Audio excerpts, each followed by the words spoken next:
I am a full stack developer. I've been a developer for 18 years. And not only self-taught, but also through formal education. I started really young, and I saw it as a space or place where you can try to do different things, apps, solutions, solve problems. There's even a joke like developers solve problems no one knows they have, but we do that. But in a way, it opens your mind differently to always try to solve something, to decompose a problem in smaller problems that are easy solvable, to make abstractions out of things. Just, okay, what is the most important? And then to try to see the bigger picture. So we are open to more holistic views, and especially female ones.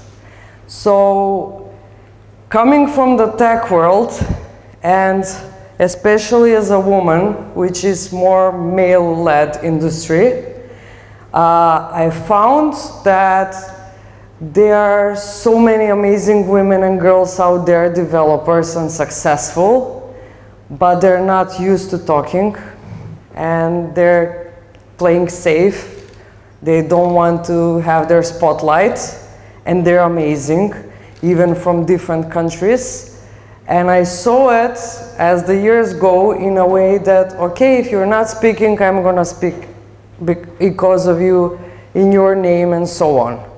So basically, first, I want to go a little bit more techy, let's say, to inform you what's coming next, because that is very important about what we should do about ourselves in the future. So now most of you have heard about Web3, blockchain, AI, that it's already happening, but Web4, it's what's coming next. And we already have, let's say, 80% of the technology pre-developed for it.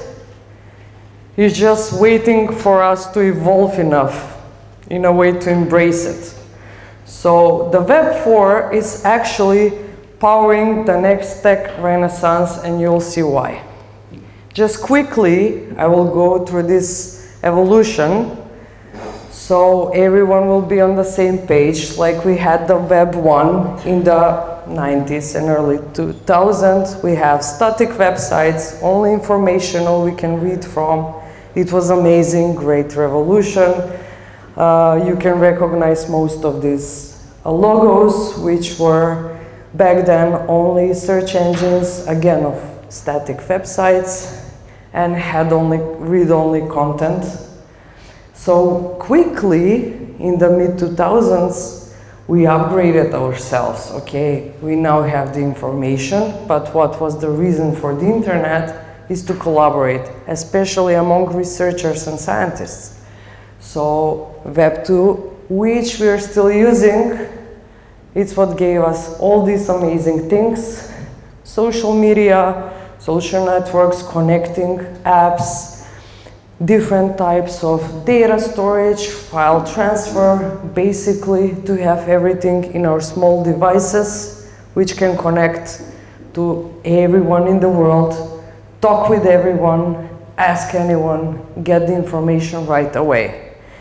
I'm not just only a developer, I'm also an educator, because those were two passions I had since I was little, and I could never decide which I want more. So I always, like, I'm coding, but I'm also teaching at the university. I even go to high schools, because there it's more important. The university students, they're already adults, young adults, so they have some idea about the world and what they want to be. In high schools, it's more important, but you need to inspire them a lot. Especially now, they're too afraid with this AI will take over my job and so on. So I'm telling my students this, you have everything here. You have amazing videos, animations, information in the millisecond. You can talk to Japan, to New Zealand. You can stay here and work in the United States. You can do anything. You just have to use them efficiently and wisely. Like, I would love to have that as a kid, but I didn't, and a lot of my friends and parents and so on, we didn't have that, so it was way more difficult. They need to appreciate it. And then the Web3, which officially started with the Bitcoin 2009, but still it's getting there. It's not so onboarded. It's mostly blockchain, Web3, metaverse, those kind of technology. So, with Web1 we had the information, with Web2 we got the connectivity, the interaction, with Web3 we have the ownership. Everything I post on the blockchain network, every transaction I do, every document I upload, I have it as an ownership. I can always go back and say, look, there's my signature, it's mine. So there are great projects that have digitalized identities, landlord information, birth certificates, basically anything, and you can prove, see, I posted it there, it's mine. It's forever be mine. I can transfer it to you, but it will stay, it was mine, and now you have it. And either I can do it for free or pay you something. So there are great opportunities and use cases, but in a way, these old technologies like the AI, the blockchain, the Internet of Things, which is basically all these little sensors we have that send so many information around, and the DeepIn, which is basically decentralized physical infrastructure, so we don't have to always rely on our telecoms or satellite data. Like, a lot of devices connected together can, in a way, share like network that we can connect to and work or communicate, so we don't have to always go to the official channels, let's say. So it's only logical that all of these four will combine. It's not only those, but these are the four important ones. And they're what we're building as a foundation of the fusion and what is actually the core of the Web4. So we have the blockchain, which will give us with its decentralized layers, gives us trust and transparency.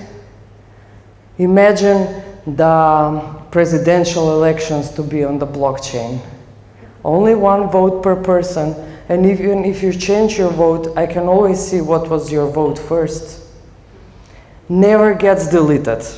Even if you edit or modify something, good, that's a new data there. The old one, it's always there. You can always trace it back. And with AI, we get things that can predict, we get things that can learn, can adapt, can assist, create. And with the IoT, we have so many devices out there, so many sensors that are just collecting data, sending data about everything, the weather, the temperature, the wind. That's only for weathers, but we have for so many more things. And at the end, why not have a community-owned infrastructure? Why it has to be by some big monopoly company? Why not take it back? Because the blockchain, that was the first thing it was meant to be, to bring that power to the people. I don't have to go to the bank and pay a fee and wait a couple of days so I can send a transaction to anyone. I want to do it immediately. I'm able to. What about people in countries that cannot even open a bank account? This technology gives them the way to be inclusive for everyone and not to go to the formal institutions and wait and pay and so on. We have it there instant, and it's verifiable, it's trustworthy. So the real fusion, it matters because not only if we combine these two as pairs, yeah, we have a lot of bias at the AI, but it's basically because the data, it gets fed in. So what if we put the data through the blockchain first to verify if it's correct and it's trustworthy, and then feed it to the AI? So then the bias is less, and we get more corrected and verifiable data. Or all those sensors that we have. We have a lot of sensors. We're not sure if someone made something with them, maybe they were corrupted, maybe they're sending wrong data. This way, we're going to verify that the data we get, it's true, it's trustworthy. And at the end, why we don't use our own networks that we can use for regulating this, which will make everything more cheaper, self-sustainable, using less energy, and so on. So there are a lot of use cases which already are thinking about this technology.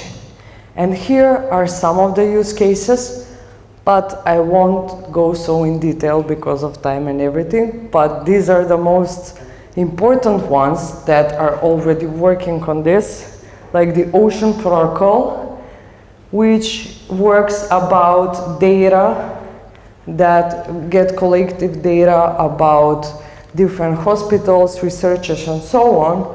So this way, with the AI and the blockchain, they found a solution that has data provenance, access control, and monetization for those data, and also the data, it's the AI it consumes, now it's verifiable and with no interference. So those are WeatherXM, again, IoT blockchain, DePIN. Now they're using community-led network with verifiable data from the IoT sensors. We get better models for climate, agriculture, and those kind of stuff. So basically, it's everywhere. But what is important is this. These are the challenges. Like we have bias now, especially in AI. We have hardware bottlenecks, especially with the IoT, that needs to be changed. We have some friction in the DePIN onboarding because people are not used to it, or the big companies don't want us to get used to it. And of course, we have issues like what is the border between data privacy and model transparency. But those are things that easily we can apply. So basically, we're not just connecting things now, but we are decentralizing the whole power, intelligence, and impact. So we need to strive to build a tech that is more transparent, regenerative, and inclusive. And in order to do that, basically the Web 4 is called to be the salient web because it will have its own interface to different person. So for me, maybe I want to see everything through a VR glasses and the internet to speak to me. And that's how to search the data. Someone still wants text-based things. Okay, so also the interface will be different. The data we're going to see at first is going to be different because with the AI, it will be more adaptive to our own needs. But in order to use that and to go beyond just content, also to have reactive systems that are context aware and content aware, and even anticipatory, we need to evolve us.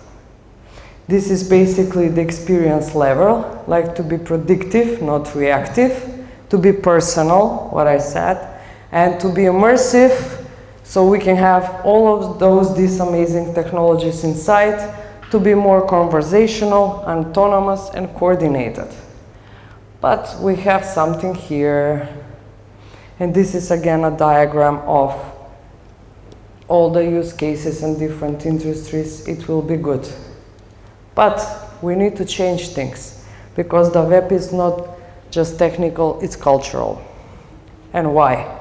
If I'm a scammer, I will probably build an app that makes scam to people, and it will be better than just me being a scammer, because it will scam a lot more people globally.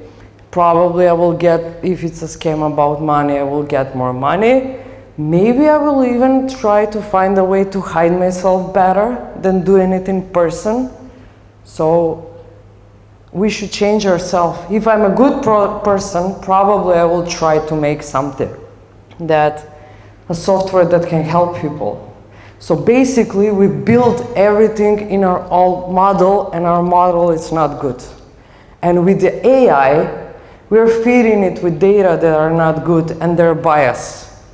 There was a great joke. A son and a father go to an interview for a work.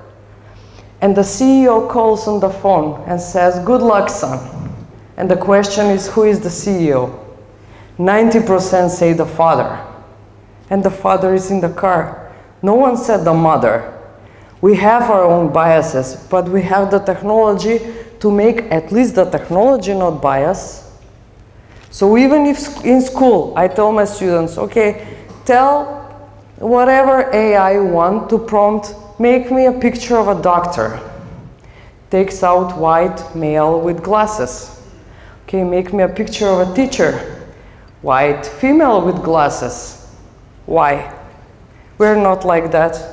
There at least to be 4 or 5 different variations. So in a way of this very powerful technology coming, we need to stop first and say something, okay, we should evolve. We should evolve ethics in this. And I call it the algorithm of care. So we should put care in it. And it was a very big question, like, yeah, ethics is more cultural, you cannot, everyone has different definition, different moral rules, you cannot put in one place.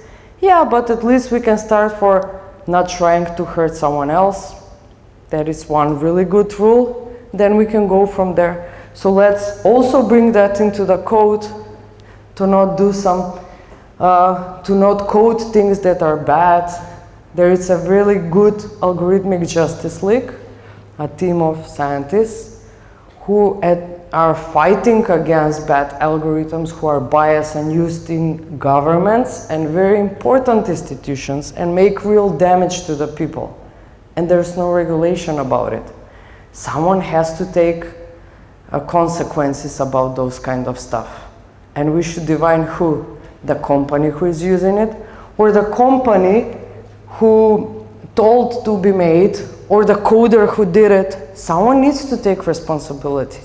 And when we do that, when we make the regulations, when we evolve and we put ethics and care into the code and the whole technology, everything will be better, and only then we'll be ready for the next step. The technology is there, but we're not. And the best technology we will ever do is the one that will make us more human. That's all. Thank you.